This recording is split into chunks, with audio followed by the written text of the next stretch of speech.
Friends, स्वागत है उसका विक्की टू जेड में। और आज 14 मार्च है, यानी कि होली का दिन है। तो आप सभी को होली की हार्दिक शुभकामनाएं। जो जहाँ भी हैं सभी बहुत अच्छे से होली मना रहे होंगे और आशा यही करते हैं कि आप अपने परिवार के साथ काफ़ी खुशी से और काफ़ी उत्साह से इस पर्व को मनाएं और दिन में काफ़ी इन्जॉय करें, कोई दिक्कत नहीं। लेकिन जैसे ही शाम ख़त्म होती है फिर आप लोग फ्रेश होकर के आप लोग का जिनका एग्ज़ाम है, जो फाइनल एग्ज़ाम चल रहा है, 17 तारीख को आपका हिंदी का एग्ज़ाम होना है, उसके बाद आपका साइंस सोशल साइंस का एग्ज़ाम होना है। तो वो सारा का भी तैयारी आप कम से कम 1 घंटा शाम में 2 घंटा पढ़ाई करके जरूर करें। और विक्की ए टू जेड के साथ जुड़ने से खासियत ये है कि आपकी समय की बचत भी होगी और आप कहीं भी रहेंगे तो पढ़ाई से जुड़े रहेंगे। हम अभी मधुबनी में नहीं है, कुटौना में नहीं है, लेकिन हम जहाँ भी हैं तो आपका पढ़ाई नहीं रुकेगा। एक एक सब्जेक्ट करके धीरे धीरे सभी का करते रहेंगे। और हम भी यही कहेंगे कि आप लोग बहुत ज़्यादा नहीं पढ़ाई करिए, अपना होली को एंजॉय करिए, आज भी एंजॉय करिए, कल भी एंजॉय करिए, लेकिन रात में 1-2 घंटा जरूर पढ़ाई करिए। तो ठीक है, इस वीडियो को शुरू करते हैं और इसको आप सिर्फ सुनने का कोशिश करेंगे तो आपको याद हो जाएगा, ज़्यादा लोड लेने की जरूरत पड़ेगा नहीं। और जब आप होली से फ्री हो जाएंगे तब इसको आप नोट कर लीजिएगा, ठीक है। तो शुरू करते हैं। ये वर्ग 6 का सामाजिक विज्ञान में ऐसा क्वेश्चन आने जा रहा है, तो ध्यान से सुनिएगा तो याद हो जाएगा। खाली जगह दिया रहेगा, फिल इन द ब्लैंक, कि डैश और गैर कृषि कार्य है। तो देखिएगा कि दुग्ध जो है ना, दूध का उत्पादन ही गैर कृषि कार्य है, उसमें जो ऑप्शन दिया रहेगा उसके हिसाब से सटीक आंसर रहेगा। पृथ्वी पर कुल 360 देशांतर रेखाएं खींची जा सकती है। बाणभट्ट ने हर्षचरित की रचना की। पूछा जाएगा बाणभट्ट ने किसकी रचना की है, तो हर्षचरित का रचना की है। और सबसे पुराना वेद पूछा जाएगा तो सबसे पुराना वेद जो है वो ऋग्वेद है। और ग्राम पंचायत में जो है ना कुआं का निर्माण क्या करती है, जो ग्राम पंचायत है वो क्या करती है, तो कुआं का निर्माण ग्राम पंचायत करती है। अब कुछ ट्रू और फॉल्स है, सही गलत करने के लिए आएगा। पूछा जाएगा कि प्राचीन काल में नदियों के किनारे ग्रामीण सभ्यता विकसित हुई थी। हाँ, जब पहले का समय था, पुराना समय था, तो उस समय नदियों के समय में ग्रामीण सभ्यता बसी हुई थी, विकसित हुई थी, तो सही है। कर्क और मकर वृत्त उष्ण कटिबंधीय क्षेत्र कहलाता है, तो कर्क और मकर जो है वृत्त का, उसका वृत्त क्षेत्र कहलाता है, बिल्कुल सही है। ग में है वस्तु विनिमय प्रणाली लेन देन की एक सरल पद्धति है। देखिए, वस्तु विनिमय प्रणाली एक सरल पद्धति तो नहीं है कि आप जान लिए, वस्तु बदले वस्तु लेना ही सरल नियम मान लेते हैं। हम उसको सोना दिए और मेरे को हीरा खरीदना है, तो उसके पास नहीं है तो कैसे मिलेगा, फिर उसको 2-4 जगह भटकना पड़ेगा। सरल पद्धति नहीं है, सरल पद्धति जो बोल रहे हैं गलत है।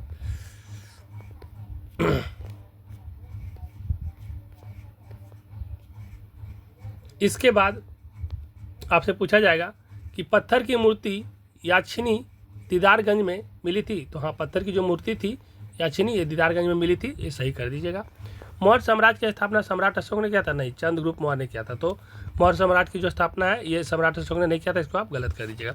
मिलान करने के लिए क्वेश्चन आता है, तो देखिएगा कि सौर परिवार का जो मुखिया होता है सूर्य होता है, तो सूर्य को सौर परिवार का मुखिया से मिला देंगे। महादंड नायक जो होते हैं वो न्यायाधीश कहलाते हैं। और सामान जो होता है भूमि का जो स्वामी होता है। और रेलवे का निर्माण केंद्र सरकार करता है। और छोटा नागपुर पठार खनिज के लिए जाना जाता है, तो खनिज स्थल है। इसको एक बार अच्छा से देख करके आप अपने से नोट कर लीजिए, ध्यान रहेगा।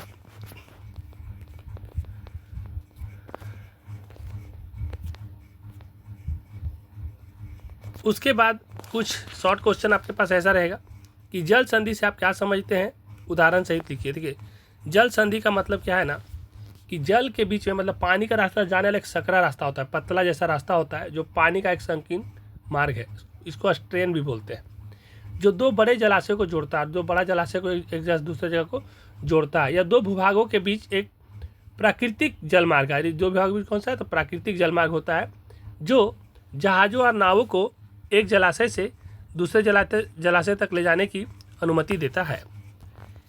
उसके बाद क्वेश्चन आएगा कि प्रारंभिक राज्य के महाजनपद से आप क्या समझते हैं, कुछ महाजनपदों के नाम लिखिए। तो आप लिखेंगे कि प्रारंभिक राज्य के महाजनपद से तात्पर्य 6ठी से 4ठी शताब्दी ईसा पूर्व के दौरान भारतीय उपमहाद्वीप में मौजूद शक्तिशाली राज्यों से है। इस काल में कई जनपद महाजनपदों के रूप में विकसित हैं, जैसे अंग महाजनपद, मगध महाजनपद, काशी, कौशल, वज्जी, मल और चेदी, ये सब एग्जाम्पल में इतने सारे महाजनपद हैं। और एक दीर्घ उत्तरीय प्रश्न आएगा लॉन्ग क्वेश्चन लिखने के लिए, इसको भी अच्छा से आप देख करके समझ लीजिए और नोट कर लीजिएगा। क्वेश्चन रहेगा कि मौर्य साम्राज्य के निम्न नगरों को भारत के मानचित्र में दर्शाइए। पाटलिपुत्र, गिरनार, कलिंग, तक्षशिला और उज्जैन। तो इसको क्या करना है कि मानचित्र एक बना लीजिएगा और जितना भी है ना, कलिंग है, उज्जैन है, ये सब बीच के आसपास में, शिप्रा मध्य प्रदेश के आसपास में, पाटलिपुत्र है, ये सब के आसपास में एक हल्का सा दिखा दीजिएगा और लिखिएगा कि मौर्य साम्राज्य के प्रमुख नगर इस प्रकार हैं। पहला तो पाटलिपुत्र, जिसको आज पटना जानते हैं, तो आधुनिक का पटना जो बिहार है, मौर्य साम्राज्य की राजधानी थी।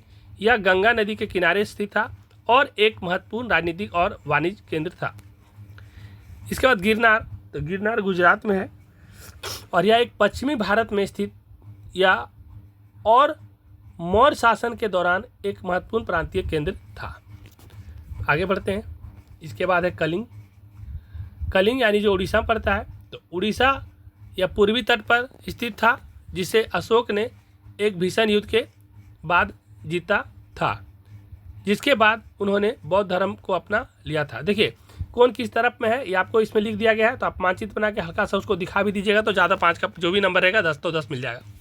तक्षशिला, तक्षशिला जो पाकिस्तान में पड़ता है, या उत्तर पश्चिम सीमा पर स्थित था और शिक्षा और व्यापार का एक प्रमुख केंद्र था। बहुत बढ़िया लिखा हुआ है। उज्जैन मध्य प्रदेश या मध्य भारत में स्थित था और मौर्य साम्राज्य का महत्वपूर्ण प्रांतीय केंद्र था। तो जिन्होंने भी इस वीडियो को लिखा है, काफ़ी सुंदर लिखा है, उनके लिए भी आप लोग को थैंकफुल होना चाहिए। और अच्छा लग रहा है वीडियो तो लाइक भी करना चाहिए और आप लोग का कमेंट भी आना चाहिए, क्योंकि कोई बहुत सारा मेहनत कर करके आप लोग के लिए इतना सारा कुछ कर रहे हैं। आप घर में बैठ करके होली के दिन, दिवाली के दिन, कोई भी त्योहार पर्व को मनाते हुए आपका पढ़ाई नहीं रुकेगा। और ये सिर्फ सोशल साइंस और साइंस नहीं, आपके कोई भी सब्जेक्ट हो, कोई भी टॉपिक हो, आप कमेंट करके देखिए। अगर आपको कमेंट के हिसाब से नया टॉपिक मिला, अच्छा क्वांटिटी क्वालिटी नहीं मिला, तब हमको बोलिएगा। तो ठीक है, आप लोग होली को एंजॉय करिए और अपने परिवार के साथ काफ़ी खुश रहिए। और किन्हीं के साथ कोई पुराना अनबन भी है, तो होली एक ऐसा त्यौहार है, रंगों का त्यौहार है, जिसमें सब दुश्मनी को भुला के दोस्ती में इसको बदल दीजिए। और आज से हिंदू कैलेंडर के हिसाब से आज का दिन साल का लास्ट दिन होता है, और हम लोग कल से नए साल में इन करेंगे। जब हम लोग चैत में चले जाते हैं, तो हिंदी के हिसाब से नया साल आ रहा है, तो ये नया साल हम सभी का जीवन में कुछ अच्छा चीज़ लेकर के, और जितने भी पुराने गम दुख तकलीफ है उसे भूलिए और नए जोश और जुनून के साथ साल को अच्छे से स्टार्ट करिए। और आप लोग ये परीक्षा एग्जाम दे करके आप नेक्स्ट क्लास में जाएंगे, तो और एनर्जी और जोश जुनून के साथ हम लोग मिल के पढ़ाई करेंगे और मज़ा आ जाएगा। तो ठीक है, इस वीडियो को समाप्त करते हैं। अच्छा लगेगा तो लाइक करिएगा, जो सब्सक्राइब नहीं किया वो सब्सक्राइब करिए, क्योंकि K to Z क्लास जुड़ने से 3 से लेकर के 12 तक का सारा पढ़ाई इस चैनल पर होगा। और उसके आगे का भी पढ़ाई करना चाहते हैं तो उसके लिए व्यवस्था हो रहा है, उसके लिए ऑफलाइन क्लास का सारा कुछ सेटअप तैयारी हो रहा है। तो ठीक है, रखते हैं, धन्यवाद। और हाँ, एक चीज़ और कहना था कि इसके बाद में आपका क्या क्या सब्जेक्ट का है, थोड़ा सा मेरे पास रूटीन पता नहीं, अभी डाले थे तो शायद मेरे फ़ोन से चला गया कहीं। तो इसके बाद आपका कौन सा सब्जेक्ट का है और आप किस किस क्लास का वीडियो चाहते हैं, वो एक बार कमेंट कर दीजिएगा। जो भी इस वीडियो देख रहे हैं, तो आपका भाई बहन कोई भी जिस क्लास में है, तो आप लोग लिखिए कि सर मेरा इस क्लास का इस सब्जेक्ट का चाहिए, तो उसके सब्जेक्ट के साथ ला दिया जाएगा। क्योंकि हम अभी अपने दूसरे जगह पे आ गए, मतलब कि मधुबनी से बाहर आए हुए हैं। तो हम क्या करेंगे कि आपका जैसा कमेंट आएगा तो हम उसको किन्हीं को भेजेंगे, और फिर वहाँ से क्वेश्चन बन करके जब आएगा तो फिर हम आपको पढ़ाएंगे। तो ठीक है, मेरा बात को थोड़ा सा सीरियस लीजिए, और जिनको जो सब्जेक्ट में चाहिए एक बार कमेंट जरूर करिएगा। धन्यवाद।